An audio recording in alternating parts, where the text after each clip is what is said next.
হাইলাকান্দি জেলার রাঘৌটি নিবাসী তথা হাইলাকান্দি জেলা বার অ্যাসোসিয়েশনের সদস্য বিশিষ্ট আইনজীবী সিকান্দার সরোয়ার হুদা চৌধুরী ওরফে স্বামী উকিলের ছোট ভাই সুমা চৌধুরী আজ সকাল 11:30 সময় ইন্তেকাল হইয়াছেন।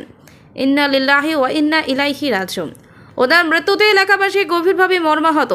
অত্যন্ত নম্র ভদ্র স্বভাবের মানুষ ছিলেন মৃত ব্যক্তি প্রয়াত সুমা চৌধুরী। মহান আল্লাহ তাআলার কাছে ওনার জান্নাতুল ফিরদৌস কামনা করছি SP24 টিভির পক্ষ হইতে।